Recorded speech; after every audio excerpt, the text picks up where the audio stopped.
The wind howled through the empty streets of Mount Holly, Vermont, a quaint, snow-draped town tucked into the foothills of the Green Mountains.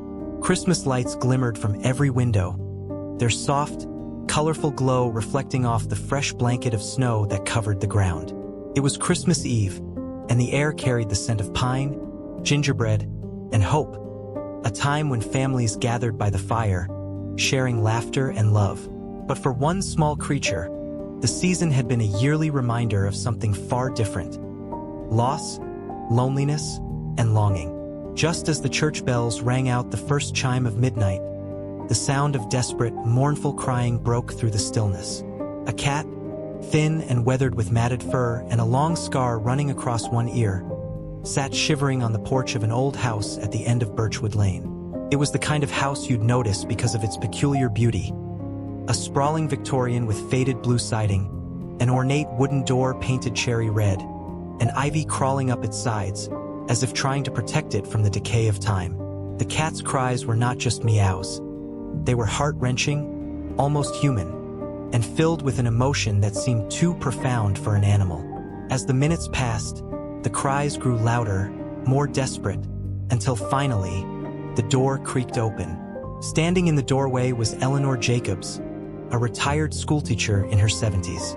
Her face, lined with the passage of time, softened as she saw the cat, but her hands trembled as they gripped the doorknob. This was the 6th Christmas Eve in a row that the stray had appeared at her doorstep, crying into the cold night. And for the 6th time, her heart clenched with the same mix of pain and confusion. "Why do you keep coming back here?" Eleanor whispered, her voice cracking. She knelt down, her knees protesting against the hard wooden floor, and extended a hand.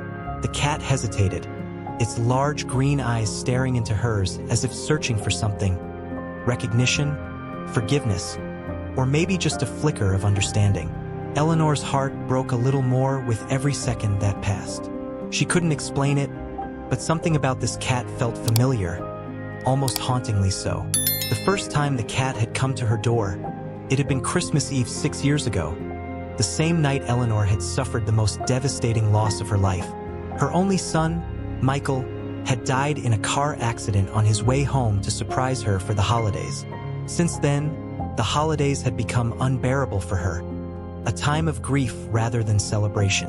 She had packed away the ornaments, stopped baking her famous sugar cookies, and let the once grand house fade into a shadow of its former self. The cheerful glow of Christmas was no longer welcome inside its walls. But then came the cat. It had appeared out of nowhere, scratching and crying at her door as if summoned by some unseen force. Eleanor had been too shattered to care for it that first year, and it had eventually left. But every year since, like clockwork, it returned on Christmas Eve, always at the same hour, always crying the same sorrowful tune. And every year, Eleanor was unable to bring herself to do more than open the door, look into its piercing green eyes, and feel her heart twist with emotions she couldn't name. The town had started to take notice of the peculiar Christmas cat. "Maybe it's your guardian angel, Mrs. Jacobs," the local grocer, Penny, had said last year, trying to make light of the odd phenomenon. "Or maybe it's Michael, trying to send you a message." Eleanor had smiled politely at the suggestion, but inside, her heart rebelled against the idea. It was foolish to think such things. Michael was gone, and no stray cat could change that. Still, something about the cat unnerved her. Its eyes were too knowing, its cries too raw. It wasn't like any other stray she had ever encountered. And though she tried to push the thoughts away, there was a part of her, a small, fragile part, that couldn't help but wonder if there was something more to this strange ritual. What did the cat want? Why her door, her house, her life? The town, too, had its theories. Some said the cat had been abandoned years ago and returned each Christmas out of habit. Others whispered that it was a ghost, drawn to Eleanor's sorrow like a moth to a flame. But no one had an answer, least of all Eleanor. This Christmas Eve, as the cat's cries grew louder, Eleanor made a decision. Her hands shook as she unlatched the storm door, letting the icy wind rush in. She stepped outside, shivering in her cardigan, and crouched down until she was eye level with the creature. "What is it?" she whispered, her voice cracking. "What do you want from me?" The cat didn't move at first. It simply stared, its emerald eyes glistening in the moonlight, filled with a sadness so deep it seemed almost human. Then, slowly, it inched forward and rubbed its head against her hand. Eleanor felt a lump rise in her throat as tears welled in her eyes. The touch was gentle, almost deliberate, as if the cat were trying to comfort her. Unable to resist any longer, Eleanor scooped the cat into her arms and carried it inside. Its body was trembling, but as soon as it felt the warmth of the house, it relaxed against her chest. She set it down on the worn couch by the fire and grabbed an old blanket to wrap around its thin frame. For the first time in years, Eleanor lit the fireplace, letting its glow fill the room with a warmth she hadn't felt in what seemed like an eternity. As the flames danced and the cat began to purr softly, Eleanor sat down beside it, her hand resting gently on its head. For the first time in 6 years, the house didn't feel quite so empty. But as she looked into the cat's eyes, she couldn't shake the feeling that this was only the beginning. Something was about to change. Something big. Something she couldn't yet understand. And for the first time in a long time, Eleanor felt a flicker of hope. The storm outside grew fiercer as the night wore on, snow piling against the windows in soft drifts. Inside the house, however, a fragile peace had settled. The cat had stopped crying and now lay curled up on the couch, its eyes half closed, the rise and fall of its thin body synchronized with the rhythm of Eleanor's breathing. She sat across from it in her worn armchair, a mug of untouched tea cooling in her hands. The fire crackled in the hearth, but the air in the room felt thick, charged with unspoken questions. Eleanor couldn't stop staring at the cat. Its green eyes reminded her so much of Michael's. Sharp, bright, and full of mischief, even when he was a boy.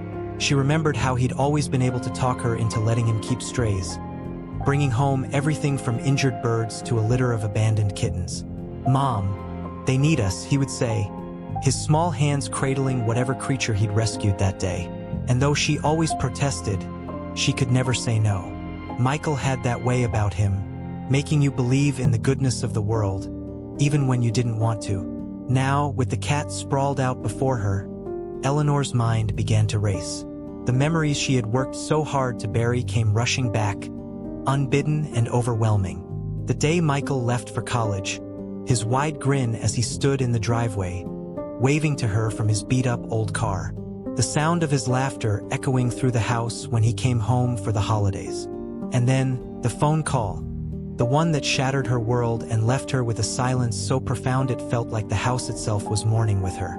Her grip on the mug tightened as her thoughts spiraled. She couldn't help but wonder, was the cat truly just a stray? Or was it something more, something connected to Michael? She had never believed in signs or the supernatural, but the cat's persistence, its unwavering return every Christmas Eve, was too strange to ignore.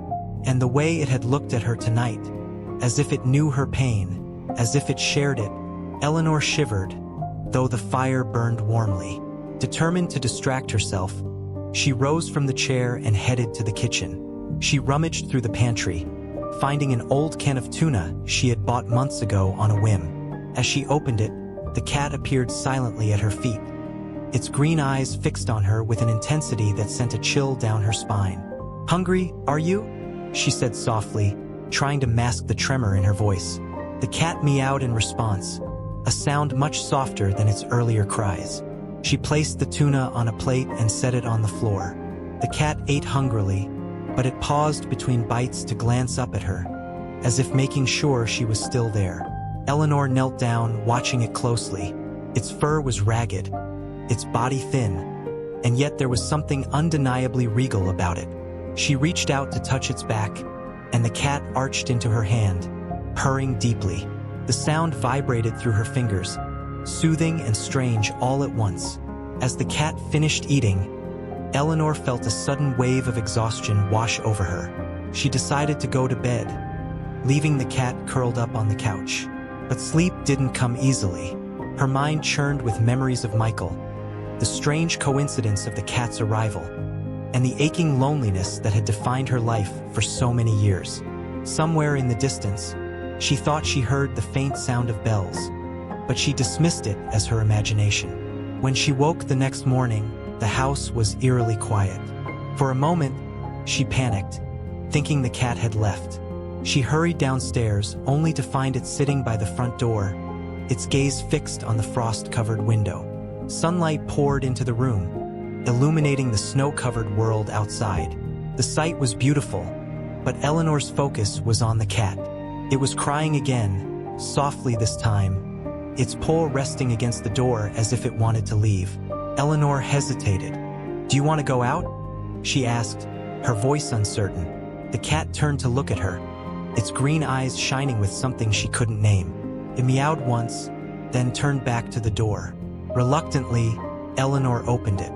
The cat stepped outside, its paws sinking into the fresh snow, but it didn't leave. Instead, it looked back at her, waiting. "Where are you going?" she asked, wrapping a shawl around her shoulders and stepping onto the porch. The cat began to walk, its tail high in the air, and Eleanor found herself following it.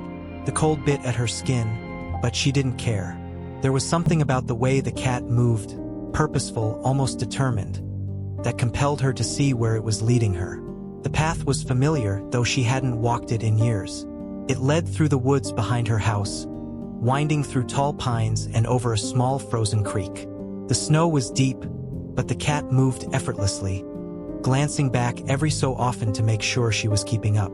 Eleanor's heart pounded as they reached a clearing, a place she hadn't visited since Michael's death. It was a small, peaceful spot, marked by an old oak tree that stood like a sentinel in the middle of the clearing. At its base was a simple wooden bench, now covered in snow. It had been Michael's favorite spot, a place where he used to sit and sketch for hours. Eleanor felt her throat tighten as memories flooded back. She hadn't been able to bring herself here since the funeral. But now, standing in the clearing with the cat at her feet, she felt a strange sense of calm. The cat jumped onto the bench, its green eyes locking onto hers. It let out a soft, mournful cry, and Eleanor felt tears spill down her cheeks. She sat down beside it, her hands trembling as she brushed the snow from the bench. "What are you trying to tell me?" she whispered, her voice breaking. The cat pressed its head against her side, purring softly.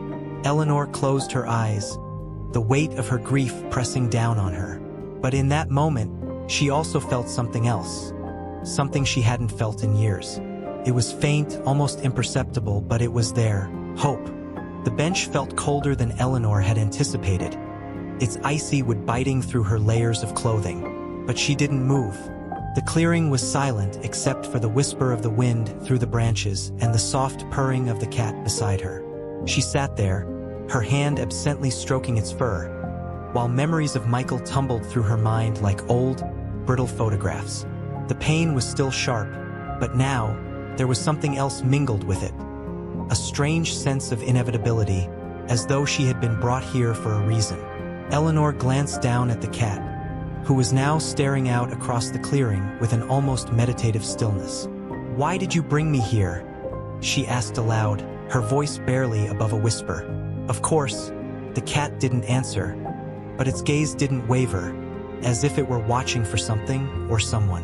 And then, as if summoned by her words, Eleanor noticed something she hadn't seen before. Beneath the towering oak tree, partially hidden by snow, was a glint of something metallic. Her breath caught. She squinted, unsure if it was a trick of the light, but the cat leapt down from the bench and padded toward the tree with purpose. It stopped by the glimmering object, pawed at the snow, and looked back at her with an insistent meow. Eleanor's legs felt heavy as she stood. Each step toward the tree was like wading through a thick fog of emotions. When she finally reached the spot, she crouched down, her hands trembling as she brushed the snow away. Her fingers closed around the object, a small, tarnished locket on a delicate chain. It was old, its once shiny surface dulled by time, but as soon as Eleanor saw it, she recognized it instantly. It was Michael's. The locket had been a gift from her on his 18th birthday, a simple silver pendant with a tiny photograph of the two of them inside. He had worn it constantly, a reminder, he had said, of the bond they shared. After his death, it had been one of the things she couldn't bear to look for, left behind somewhere in the wreckage of her grief. And now, here it was, in this clearing, as though it had been waiting for her all these years. Eleanor's chest tightened as she opened the locket with shaking hands. The photograph inside was faded but intact. It showed a younger version of herself, laughing as Michael wrapped his arms around her shoulders. Tears blurred her vision as the memory rushed back. The day they had taken the photo, just after his high school graduation, standing in this very clearing. She sank to her knees, clutching the locket to her chest. "Oh, Michael," she sobbed, her voice breaking. The pain she had held inside for so long, the grief she had tried to suppress, poured out of her in great, heaving waves. The cat, as if sensing her anguish, pressed its small body against her side, its purring growing louder, almost like a lullaby. But then, something strange happened. The air around her seemed to shift, growing warmer despite the snow. A soft glow filtered through the trees, golden and ethereal, like sunlight breaking through a storm. Eleanor blinked through her tears, looking up in confusion. The clearing seemed different, brighter, more alive. And then she heard it. A voice, faint at first, but unmistakable. "Mom!" Her breath caught. She froze, her heart thundering in her chest. "Michael!" she whispered, her voice trembling.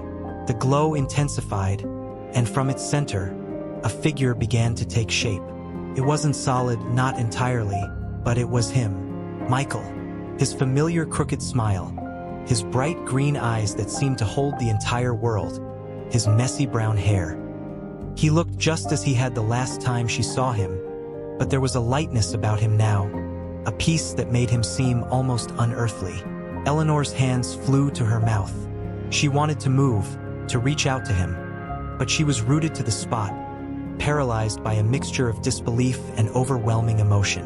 This isn't real," she stammered, tears streaming down her face. Michael stepped closer, his form shimmering like a reflection on water. "It's me, Mom," he said, his voice warm and steady. "I've missed you so much."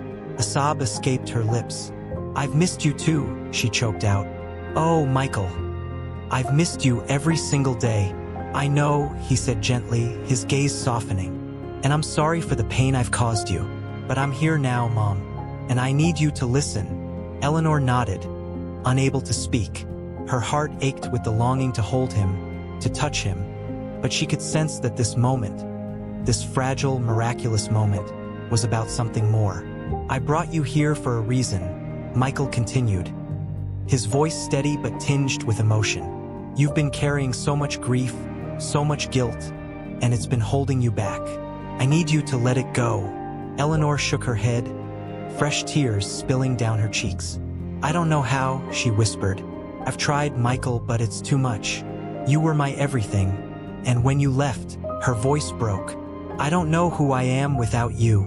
Michael knelt down in front of her, his translucent hand reaching out as if to touch her cheek. "You're still my mom," he said softly, "and you're still the woman who taught me how to see the beauty in the world, even in the hardest times. You haven't lost that, Mom. It's still inside you." The cat meowed, breaking the silence, and Michael's gaze shifted to it. A small smile crossed his face. "She brought you to me," he said, nodding toward the cat. "She's been trying for years." Eleanor looked down at the cat, who was now sitting calmly between them, its green eyes glimmering with an almost knowing light. What is she?" Eleanor asked, her voice filled with awe. Michael smiled. "She's just a messenger, Mom. A reminder that love never really leaves us. It finds a way to stay, even when we think it's gone." The words settled over Eleanor like a blanket, warming her in a way she hadn't felt in years. She looked back at Michael, her heart both heavy and light. "I don't want to say goodbye," she said, her voice trembling. "You're not saying goodbye," he assured her. "I'm always with you, Mom. In here." He gestured toward her chest, where she still clutched the locket. "And in here," he touched his own heart.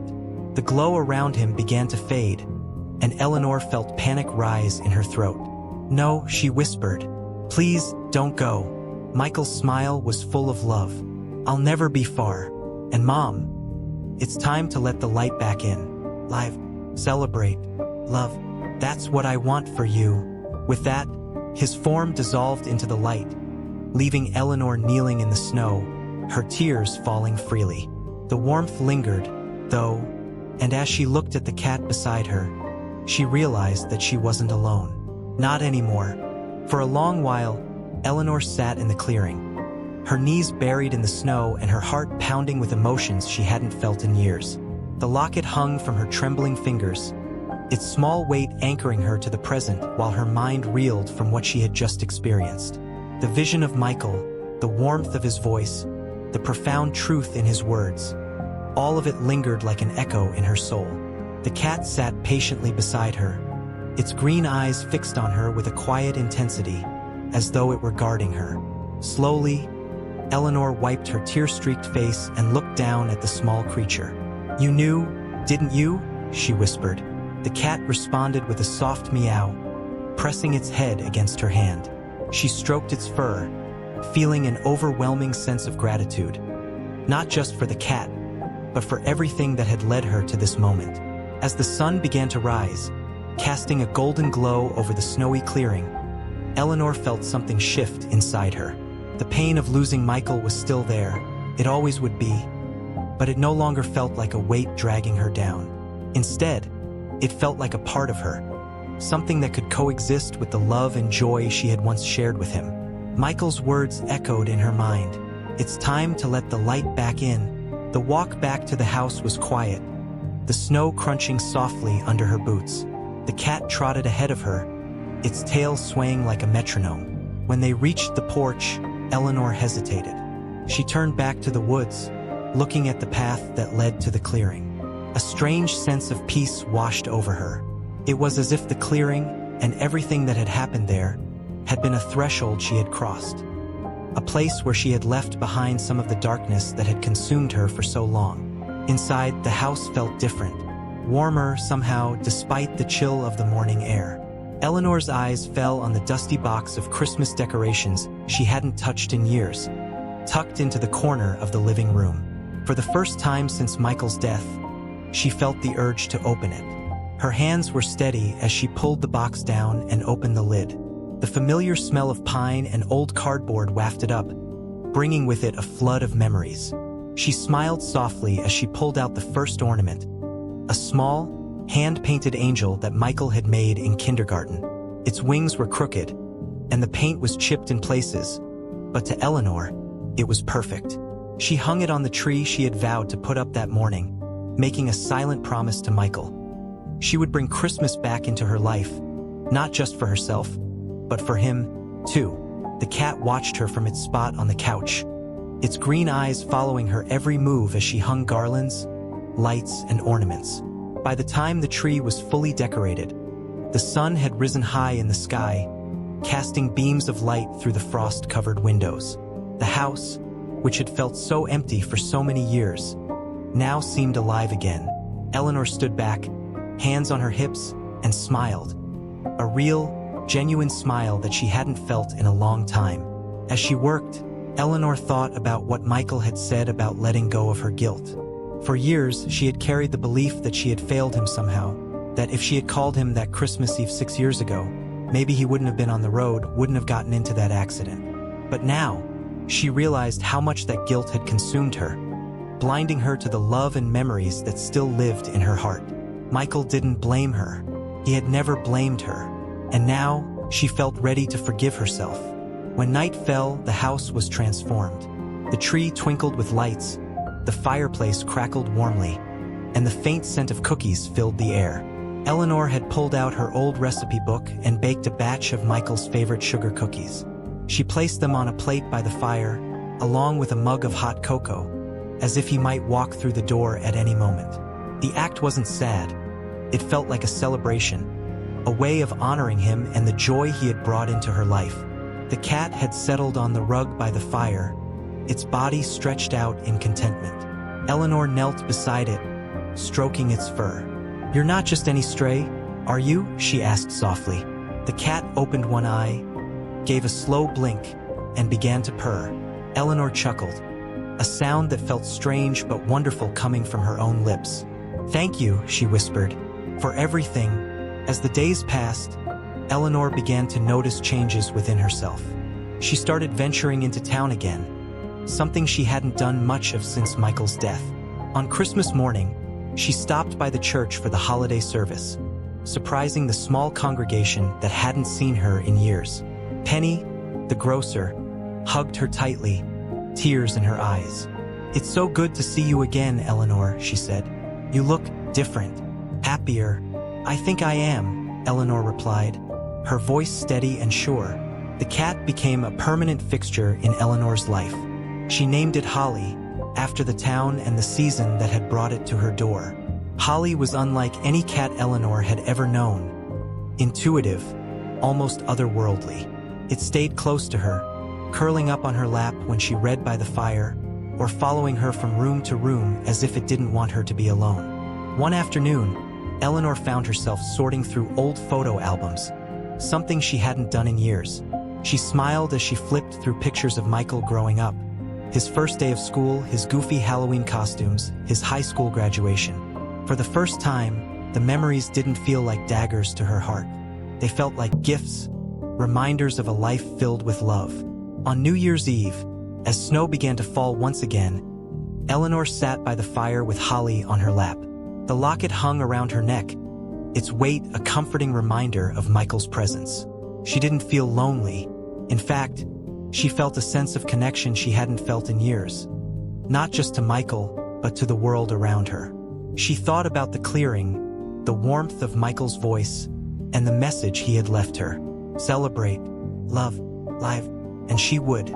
As the clock struck midnight, Eleanor whispered a quiet thank you to the cat, to Michael, and to the universe itself.